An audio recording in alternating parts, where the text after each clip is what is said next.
Alright, so I wanted to do this video in the likes of catering to the meta. I kind of stray away from it, but this week is going to be a little bit different since it is there are a lot of regionals coming along.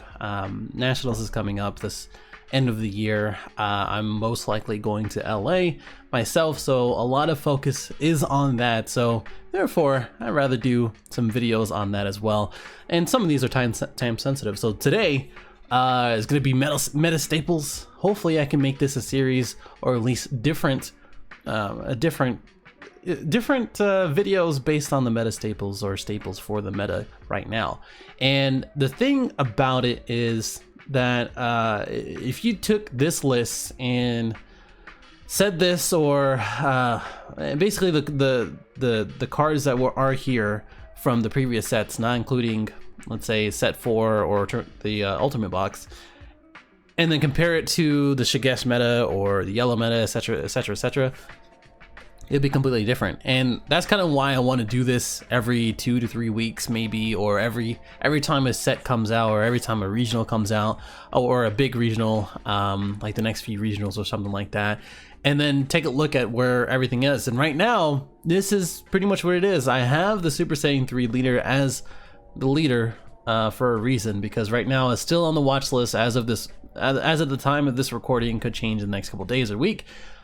But when I do post this on the 14th, Otakon just passed, Philly just passed, the 1K ARG just passed, Denny Hype just got the award. All that stuff just happened, so I might be a little bit late, but still. What I'm going to do here is talk through pretty much each and every card. There are 20 cards here. I wanted to limit it to 20 or less, basically. And what I wanted to do as well is kind of explain why it's in the meta and why these cards keep popping up, whether it's in deck lists and regionals, or when people kind of go through everything. And if you haven't checked out my top 10 staples before, go check that out. Subscribe if you're new, like, dislike, let me know if you like this series, etc, etc. So let's get into it. So for the Super Saiyan 3 leader, he is one of the strongest leaders right now, simply because of all of the one costs, such as intensifying power trunks, the Bardock, the progenitor, still can't say it, progenitor, and all these other less cost cards in which you can awaken very, very early to draw 2, and as well as if you're going second, for instance, attack and draw another, and then restand 3 energy, even if 6 energy is the limit. I think at the time when this was designed, 6 energy, it was way too less to actually do it, but then, or to survive and actually use. But then Bandai was like, let's go ahead and use all of these 0 cost cards and then low cost cards, and then be like, oh, wait a second, 6 energy is plenty. Sometimes that doesn't even get to that point. And right now, blue-red is pretty much dominating because of the untapped 3, and as well as a few different factors, simply because it's so versatile, and because the mid-range is sort of the best place to be right now, to have an answer for everything. That's why Super Saiyan 3 is being played right now. Shigesh and yellow leaders and all these other stuff like Cold Bloodlust isn't really a thing. Like, if we rewind this about a month or 2 ago, this would be Genyu, this would be Mecha Frieza, this would be another yellow leader because of simply because of Cold Bloodlust. So, but if you Cold Bloodlust, let's say a Fu, okay, that's fine. You still have a 25,000 body that only costs 1 energy. Now you can still play many other things. Maybe I'll cost Vegeta or Dragon Fist, but the next turn he still has Barrier, he still has 25,000, and he still can choose up to 2 of the energy to untap it. The only really big thing right now for a Cold Bloodlust target is probably Chain Attack Zeno, and maybe even foreseeing hit, and we'll kind of go through all that. But that's kind of why I wanted to make these videos every so often. Maybe not every regional or whatever. The reason why I didn't want to do that as well is because if you take a look at the last list for the Invitational for ARG or Philly or whatever, it's pretty much all the same. People have their own little spice and changes, but it's pretty much the same. And that's kind of sad. So the first thing, let's go over the black cards over here. So Force Ejection, Mass Saiyan, he is a overwhelm for 3 and 1 energy, and activate main. If you, especially since it's an activate main, you can hard cast this guy for 3 energy. You can have him as a chain attack Zeno target like I usually do in my Vegeta deck.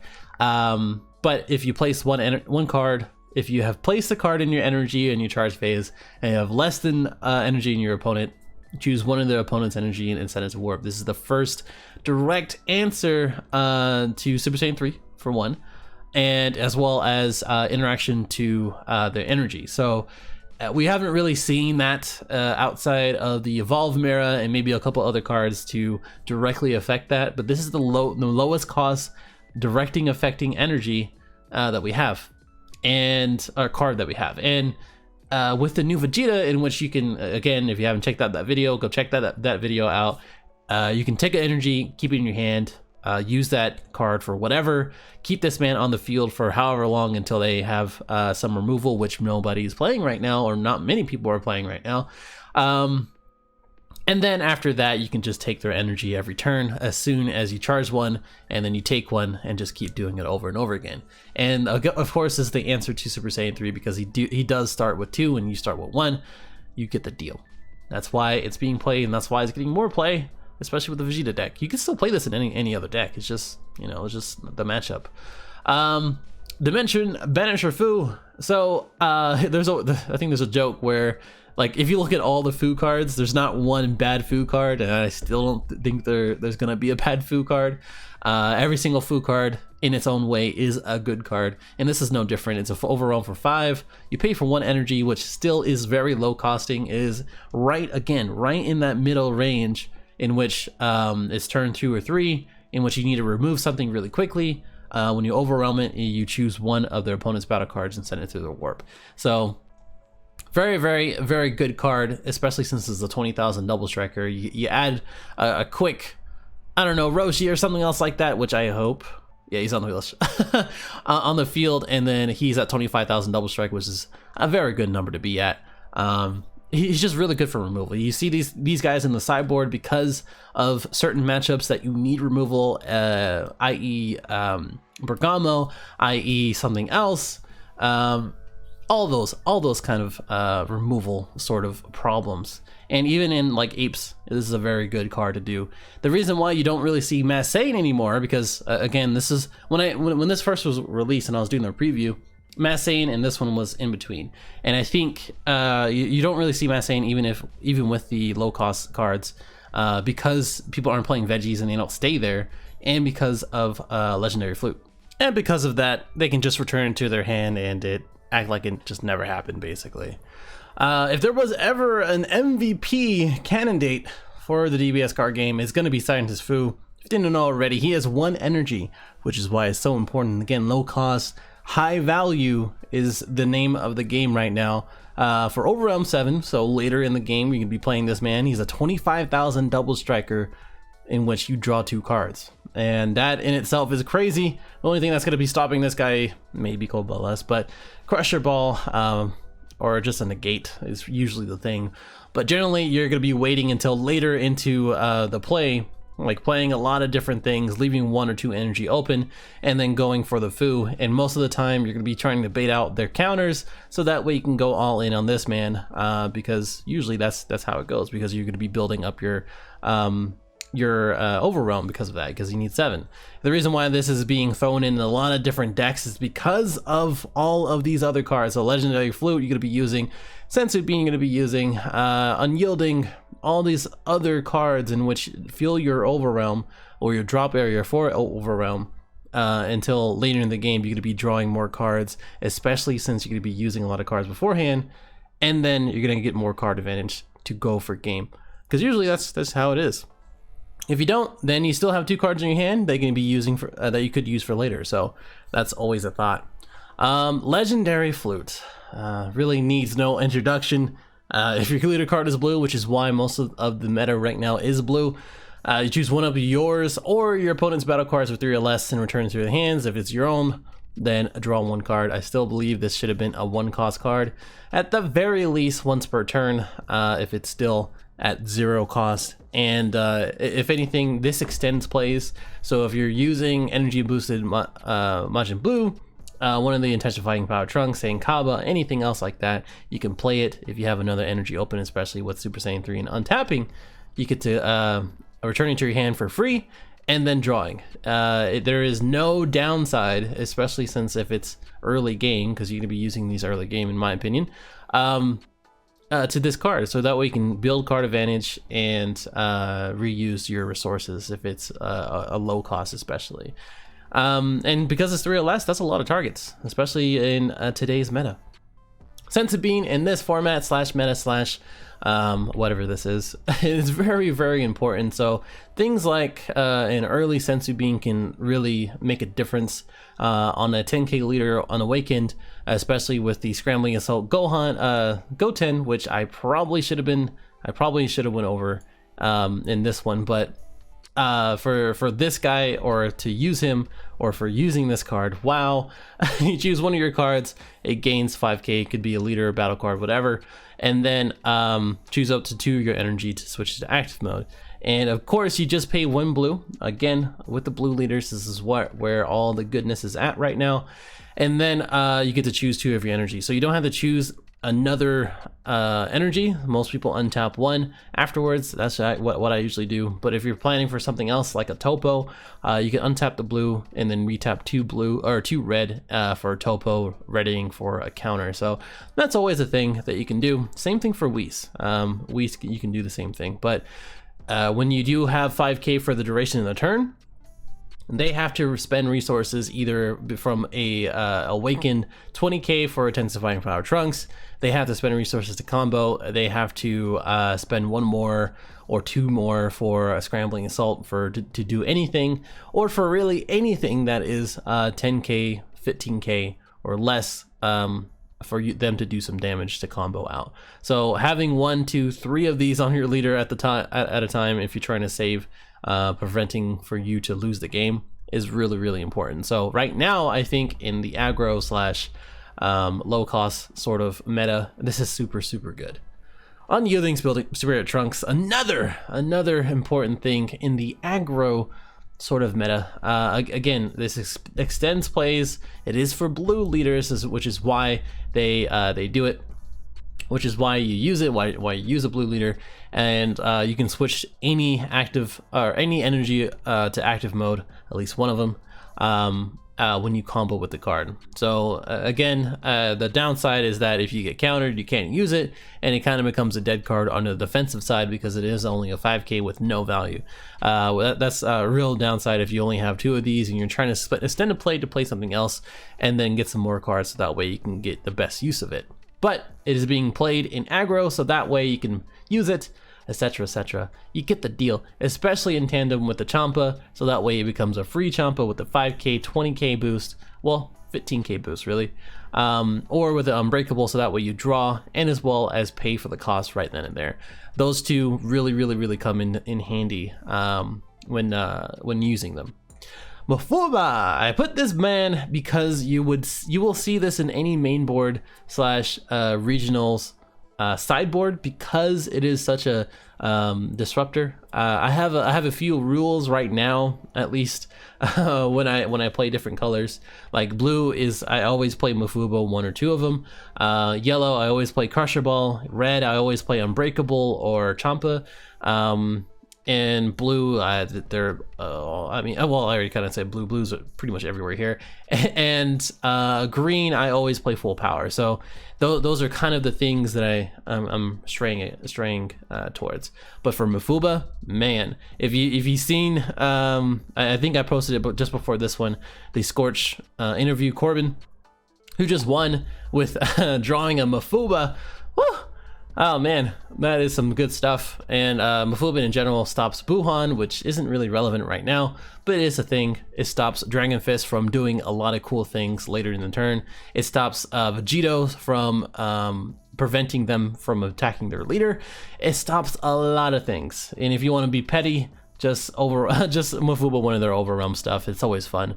It only costs 1 blue. I am so thankful for that, in which it doesn't cost 2 blue. If it was 2 blue, it wouldn't be played as much. Because it's only 1 blue, you can play in blue red, you can play in blue green, you can play blue yellow, you can play in mono blue. It's good stuff. Oh, the bane of my existence, Vegito.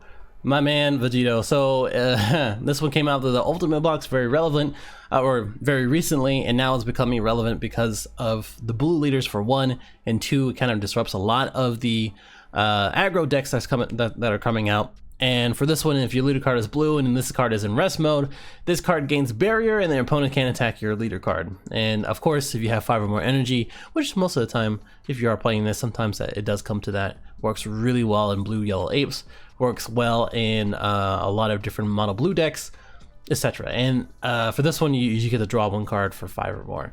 So for him, man, the reason why this is being played and being cited in even for 2 or 3 of them is because it, again, just like Mafuba, it sort of disrupts their plans. So this one, and for added spice, King Vegeta's surprise attack, because it's shout out to Joel, wow, because it adds in 10k and revenge for the duration of the turn. So basically it has barrier, it has revenge, and for the duration of the turn is at 30k.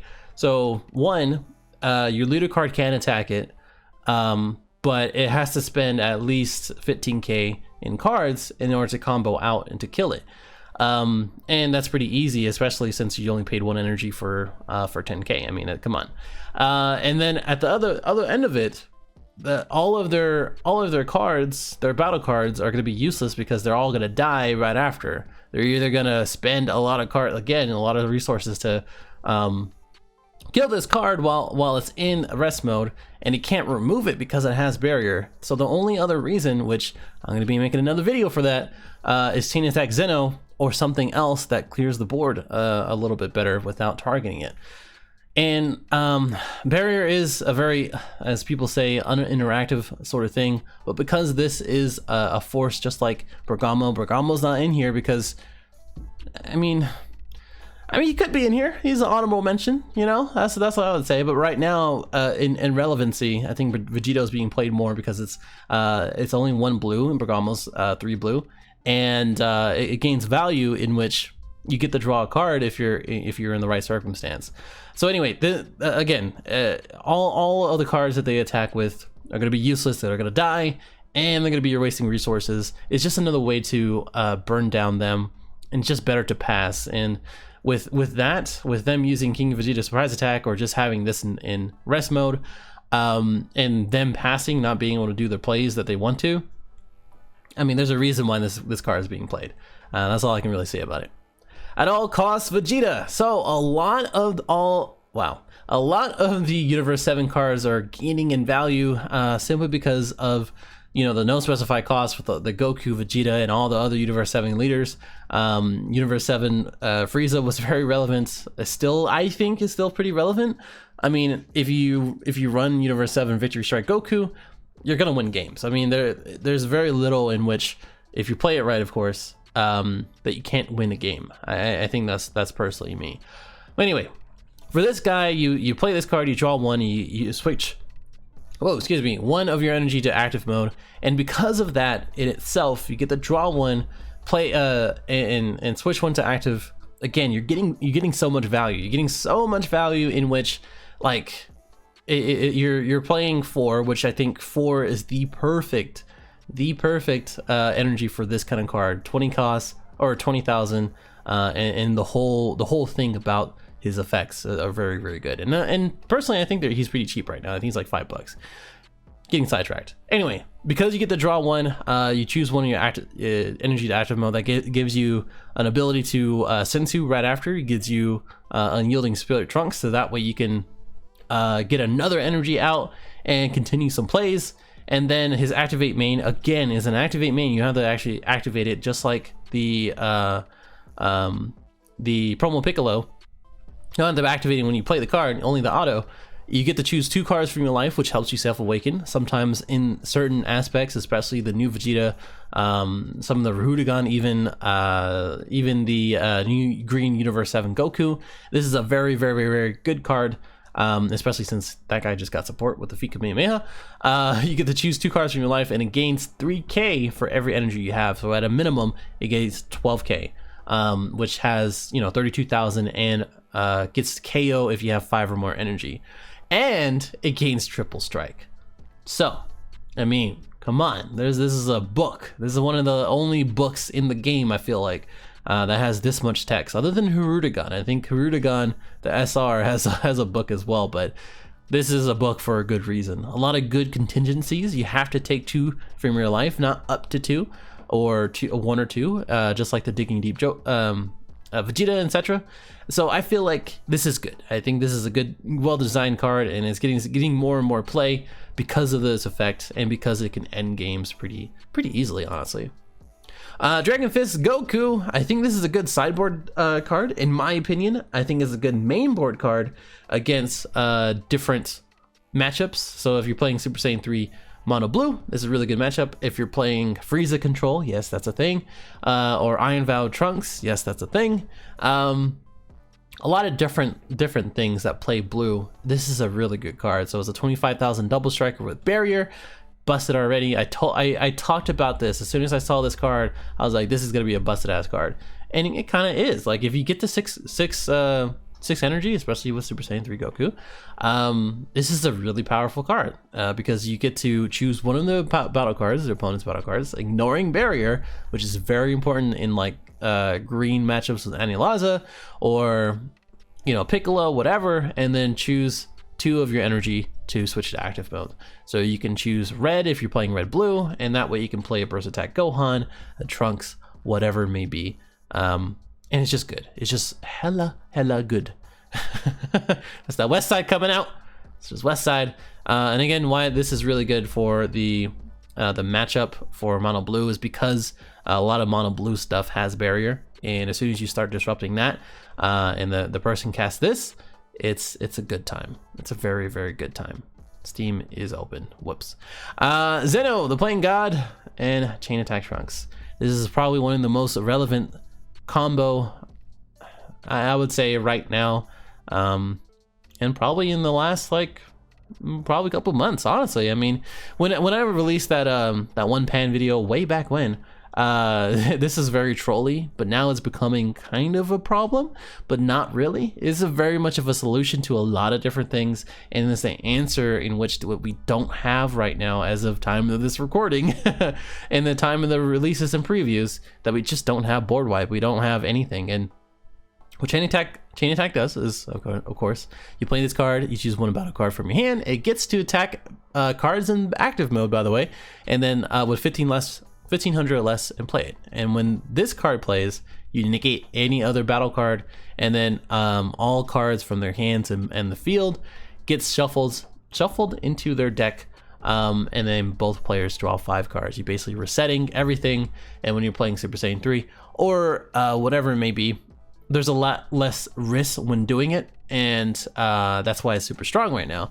And when you're playing it on your turn, especially if you evolve, and I'll get to that in a second, you get to reset the game state and swing, get to draw, or even if you're unawakened and you get to draw 2, you get the Chain Attack Trunks, awaken, attack, and then basically draw 3 cards in that whole thing. It's a very, very good combo. It's not going anywhere. I don't think it's gonna go anywhere. I don't think this is gonna get touched.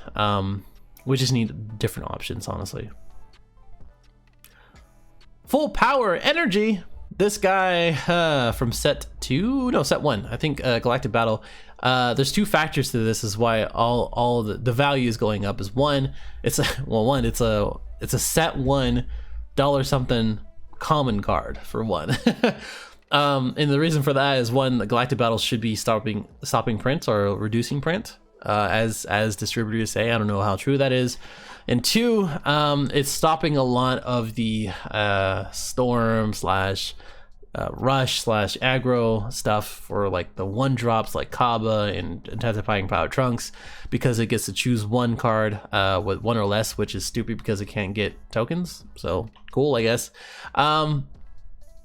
It KOs them, and then you can't flute it back, and it reduces the threat of critical or double strike. So I mean, that's the thing, you know, that's the whole reason for that. If you're playing green, even if you're playing like Universe 7 Vegeta, like the new Ultimate Box one, you might be playing this. I got full powered in that deck, and I was like, okay, I guess this is life now. Intensifying Power Trunks, this is the Kaba from set 1, set 2, I think set 2, in which, oh hello, in which you attack with the card. Attack with this card, you take 1 life, you gains 10k in critical, 15k critical, and it is a flute target in which you can do it again to awaken first turn for Super Saiyan 3 Goku on the second turn, basically. And it's just so good. Like it's this, and as well as Chain Attack Trunks, in which this is Trunks GT, and you evolve for 2. You can either do like a Mass Saiyan target, or I don't know, whatever you want to do. Burst Attack, Zeno. For 2 energy. I mean, come on, that's just great. Sometimes people open up. I sometimes do this, especially if I know the matchup doesn't have removal or immediate removal.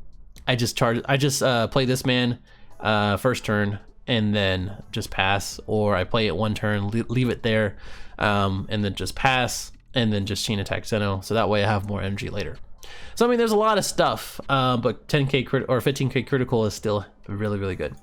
Speaking of critical, Burst Attack Gohan, he is almost 20,000 for a non-foil promo.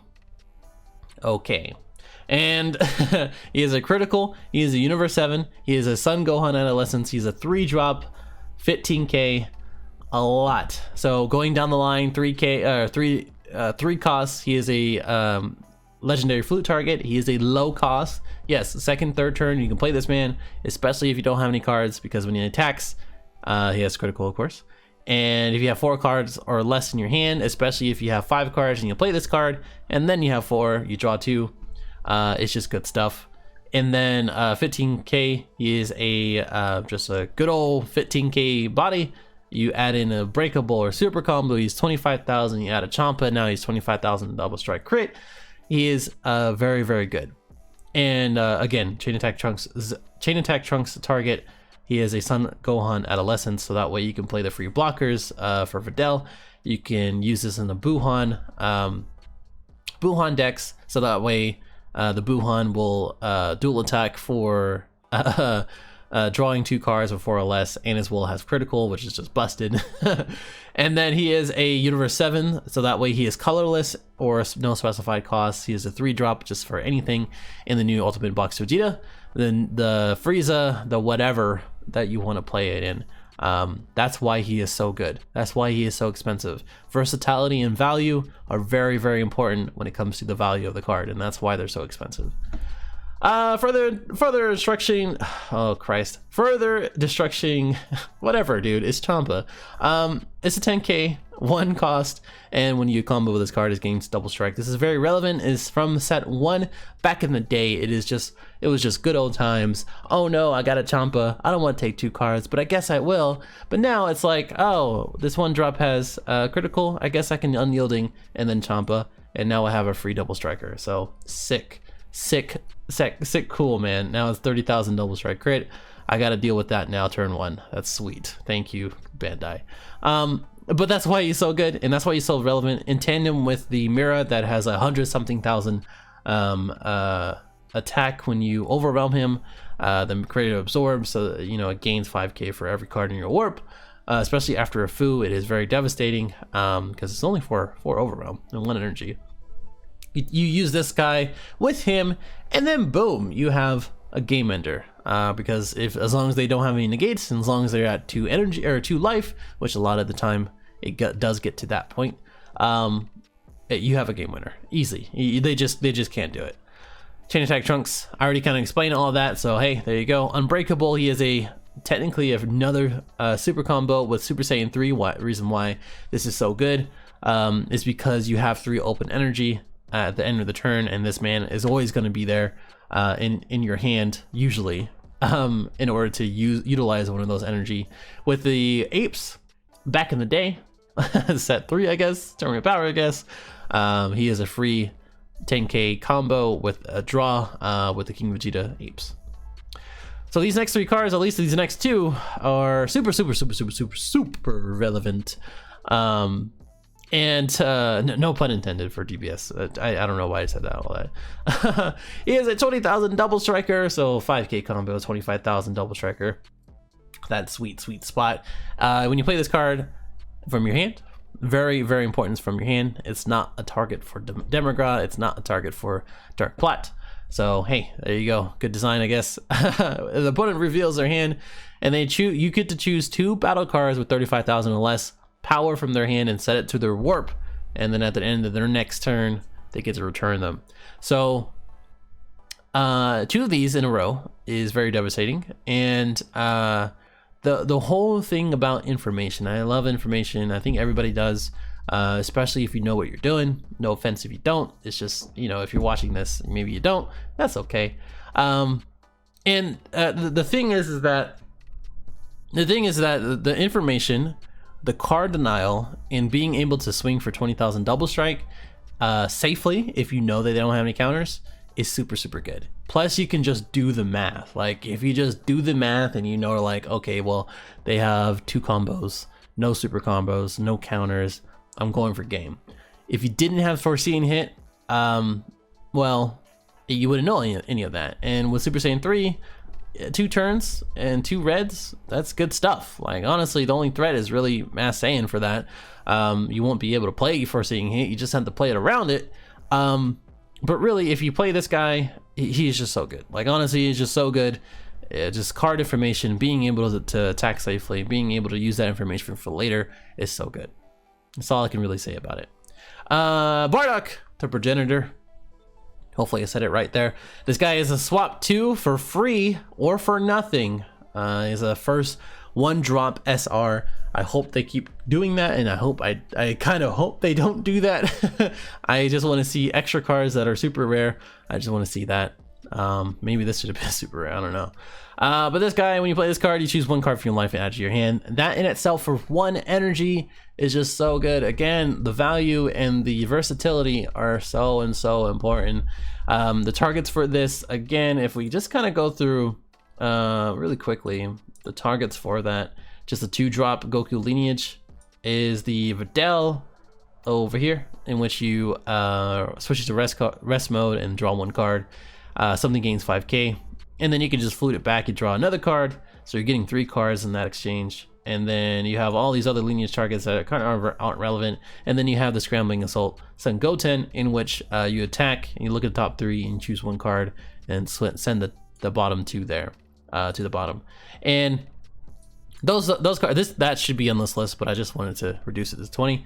That in itself, again, is so good right now. The reason why it's being played in a lot of different decks right now in the meta is because of the ability to self-awaken so quickly, and as well as to swap into more card value. The storm slash, you know, like blue yellow goodness, basically, that somewhat counters the blue red meta, is really good with this. You just have to play carefully. It takes a really good pilot to not turbo yourself out, and as well as to pick the right cards with Goten and others, basically. So personally, I think this is one of the best SRs that has come out. I mean, or at least low cost cards that have come out, and for good reason, because it is a Will of Iron target. So if you combo with the Bardock Will of Iron Ape, Great Ape, you get to evolve it, especially if you just use it to awaken and then swing after your awaken combo. That's exactly what you do. I mean, now you have a free ape, technically, or 1-cost ape that can restand if you have Planet Vegeta, which you could use to get this man, and then it just starts all over, or starts just like that. And then Roshi. He is a counter in which you can combo right after on the field. He is a yellow card in which helps a lot with control. He is a Universe 7 in which helps a ton with again, the new Ultimate Blocks Vegeta, the Universe 7 Frieza, all those things. Because he is not a specified cost, you can just use him as a 1-drop counter just like anything else, and then use it for a flute target for 1, so that way you can use it for the next turn. It's just a free counter right after that and a draw, or combo power. So that is why it's being used. That is, again, all of these things create so much value, and that's why it has a respectable cost, and that is why it is in the top tier list. I don't know if there's a tier, more like top regional placements. That's why you'll see all of these right now as far as August goes, and I can't wait to see what will be the next sort of set. So if you made it this far, thank you for watching. Let me know if you want me to keep doing these. Let me know if these are too long. Let me know if you want to know some more. Let me know if you want some gameplay on meta decks or whatever it may be. Just send a comment, send a dislike, send a like. It tells me what I need to do. Until then, I'll see you in the next one. Later.